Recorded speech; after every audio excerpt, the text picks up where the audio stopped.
Hello, everyone, and welcome to the third episode of the Good Ones podcast. I'm your host, Zach Lara, and today I'm joined by Acalanes Juniors, Riley Daggs, and Jackson Martin. Hello, I'm Jackson Martin, and I have no credentials. Hello, I'm Riley. And today we'll be bringing you more good ways to be successful.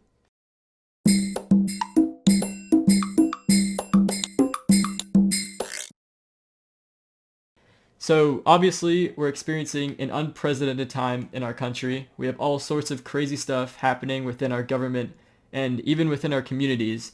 So we're definitely going to be touching on that and specifically the political impact of social media. But this episode's main focus is the spreading of misinformation in general. So I want to turn it to you guys and we can kind of discuss from there. So as you guys are on different social media platforms, what sort of obvious risks do you see with social media and the potential spreading of false information?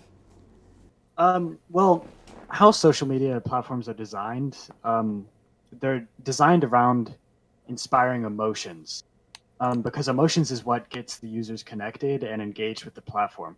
So the way you're going to see people inspiring emotions is either trying to hit the negative emotions or positive emotions, and they do that by trying to push these buttons of the user. So it's like it's easy grabs for emotions. Yeah, I think that's what like drives a lot of people. Like emotions are super powerful and the people that know how to use your emotions are the people that are spreading this false information for whatever like gain they might want. If you get people's emotions under control, then you kind of have control over their beliefs and influence over what they're going to do about whatever you're trying to say. Yeah, I think it's all about getting a rise, or not necessarily a rise, getting a reaction out of somebody, like what Jackson was saying. I think that's what the goal of getting your attention on social media is. Yeah, and it's kind of surrounding this like outrage culture that we've seen in the past couple of years, Right. where people get swung very easily, just because it's kind of like a mob mentality kind of thing, um, where people just go without really thinking about what they're doing. You know those Instagram stories? Like people will post these activism posts. There was one a few days ago about like the word Trump being carved onto some like animal carcass. You know what I'm talking about? Yeah, I saw that. Yeah, those are like that's a prime example of what Jackson was talking about, and those are all over the place. Like I completely support like the intent behind sharing stuff like that, but just think about how easily some fake news conspiracy theory can make it onto those like Instagram story headlines, you know? And as soon as a post is made on someone's story, it's basically like everywhere. Yeah, I've seen people post on Instagram or Snapchat something on their stories. It'll be like, screenshot this and repost this. If you don't, you support like Yeah, that's animal exactly what I'm torture talking or about. something. It's like Yeah, it makes yeah. no sense. It's not grounded at all, and it's like peer pressure. But Right. um, Like people just yeah, do it to fit in once enough people start posting it. Like, or I think how it works is like they get it off these source pages of like they have a bunch of different posts, petitions, whatever, and then someone will post that on their story, then their friend will, and then their friends, and so on. And then you have people just doing it to fit in, but like really the only person that knows the source and knows whether or not it's creditable, or they may not even know if it's credible, is the initial person that posts that. So then everyone else isn't really checking to see if that those facts are true. They're just kind of following the bandwagon, and then you see like if something untrue, like some fake news gets on there, some conspiracy, then it's super dangerous because they influence people's beliefs. I know you guys were talking about sort of the social media flood of information. I wanted to say something about that real quick. Noticing how saturated people like our grade Instagram is with support towards civil rights, animal rights, and what you were talking about, Zach, animal brutality, if that's the correct word. It's awesome to see how many people support that, Hmm. but it's also I feel like it's lost a little bit of its weight personally, just with the thing that Jackson was talking about that said, if you don't post this, you're a you're not a supporter of the Black Lives Matter movement. It's like, well, not exactly. It's personally, I'm a huge supporter of the Black Lives Matter movement, but I don't do a lot of posting on that just because Yeah, you I just I don't. It's not the right platform for me to voice my political opinions. Yeah, So you Yeah. just really need to know where the source is coming from, what you're talking about, and like really understand what you're putting out there and like what you're basically telling other people to share. I think that's super important. Yeah, mhm. I'd like to add, and in doing those things, like saying if you don't post this, then you're not whatever. It's ungrounded, but it also kind of alienates maybe moderates, which is, I mean, it's never a good idea, because if you're saying, if you don't do this, then you hate this, it's it puts you in a box, puts you in a category of the enemy. So Yeah. it says if you're maybe on the edge and you don't fully support this, then you're our enemy, and that's not the way you win. That's not the way you win causes. Yeah, for sure. And I think we can start to trace like the dangers of these social media posts, kind of back to what happened on Capitol Hill last week, where well, obviously, I think most of you know who are watching or listening. Basically, these extremists, the right extremist groups and Trump supporters, raided Capitol Hill. They got inside of the Capitol building, and it was a huge, just political riot that was completely just insane. Like not only did Trump himself like organize a massive meetup on social media for this to happen, but social media kind of gives extremist groups like the platform to organize an attack like this or recruit followers or spread this information. And you see groups like QAnon, who believe that our government is run by Satan-worshipping, child-eating, pedophilic, like sex traffickers, and that Trump is their only savior. And it's ridiculous, but they just like vacuum it up because they eat and breathe these social media rabbit holes that they fall into, where all they see are just people like them and conspiracies. And so they have this like false sense of majority even and this sense of correctedness, and then that they all band together on, you saw on Capitol Hill, and they're surrounded by all people like them, so they think that they're in the right. And I think that social media is like a main cause of that. There's also a lot of danger surrounding that event in terms of the reaction to it. Some people were saying, "Oh, this is Antifa trying to make Trump supporters look bad," which is like, well, that would make sense, but that's totally not real and is just sort of something that I think can pose a huge problem to groups that aren't involved in it and people that aren't involved in it. And I think personally, the other danger could be something along the lines of what you were talking about, Zach. How you can organize people so easily and so quickly to get something like that to happen, requiring almost no time ahead for people to see it coming. I think that's also another one of the dangerous parts. Yeah, I mean, social media just gives you, it's like a huge platform to just voice whatever you want to say pretty much, and it's guaranteed that a bunch of people are going to see it, and especially if you encourage people to share it, all of a sudden it's everywhere, like you were saying. Yeah, I think a lot of this just boils down to mob mentality and just humans' need for a tribe.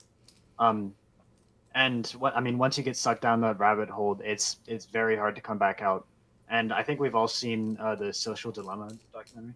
Mm-hmm. Right? In your social media feeds, it'll keep suggesting content that will get you further and further radicalized, just because that's how the way the algorithm works. Mm-hmm. And it makes people, it puts people's into groups, and those groups become very powerful because of social media. Right, and it's so easy for someone without a base to kind of disprove the stuff that they're seeing, to just kind of fall into these rabbit holes. Like you'll search, I don't know, like Biden eats children or something, just like a joke. And then you start digging into the search results, and then more related materials come up, more related people, and then you're sucked into this rabbit hole of people that believe that Biden eats children.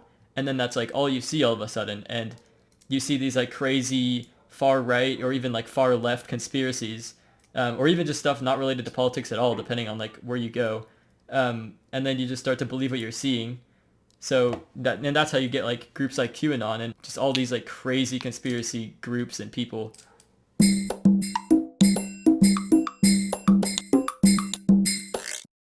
So we can like kind of talk about the role of truth in the media and like the importance of truth.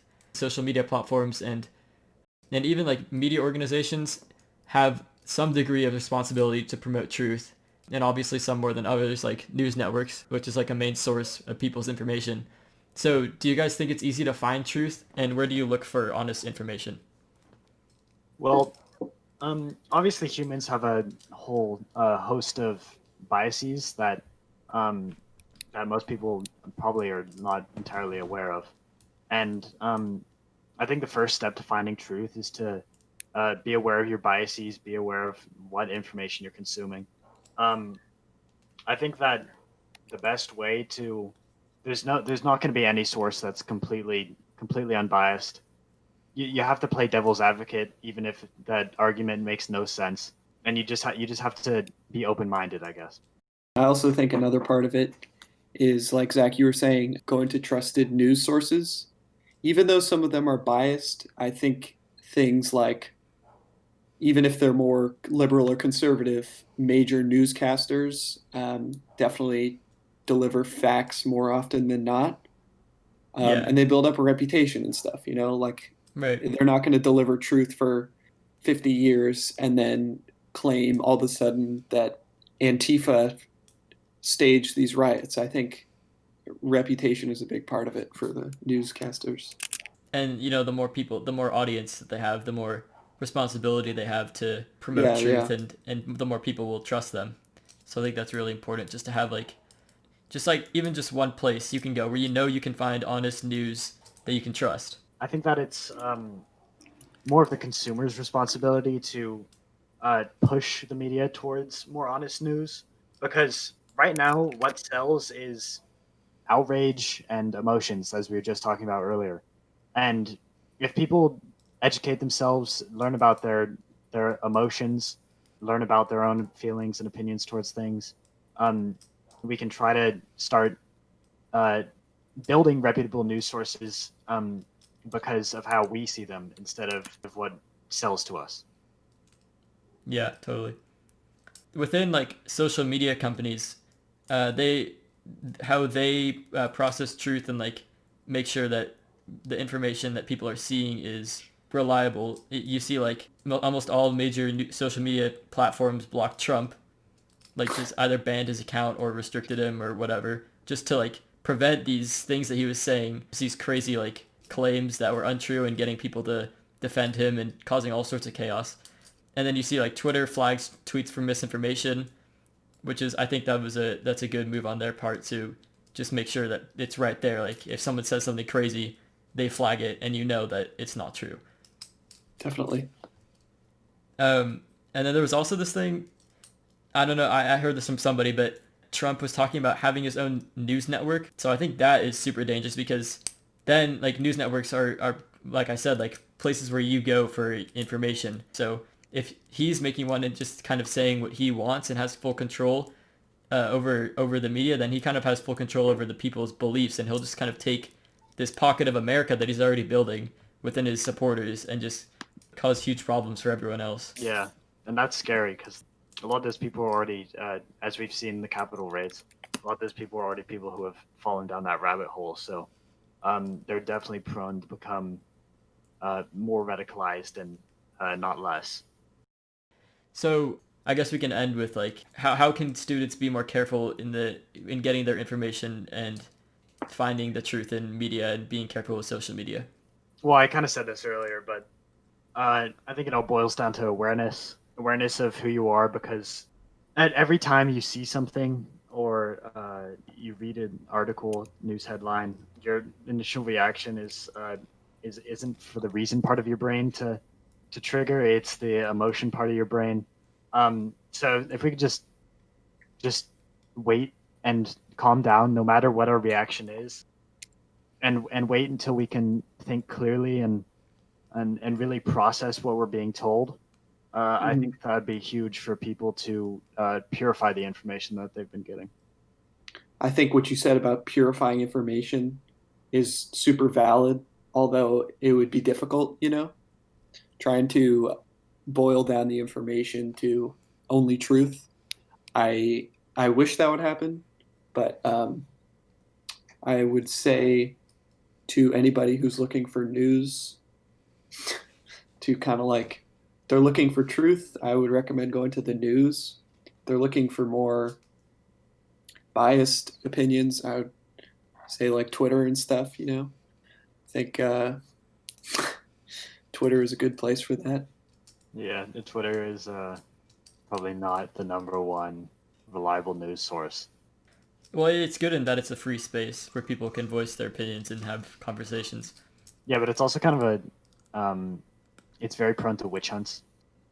Yeah, and like radical groups and stuff, like we Yeah. were talking about earlier. Yeah. All right, so and then also just to kind of wrap this up, as a student, you can be more careful by just watching what you post and being careful what you believe and say on social media, because we all do have a lot of power, whether you realize it or not, in what we say and the voice we have on social media. So you want to make sure that you understand the full context, implications, and consequences of anything that you choose to share with others, especially when it comes to social media activism and sharing the right message with your peers.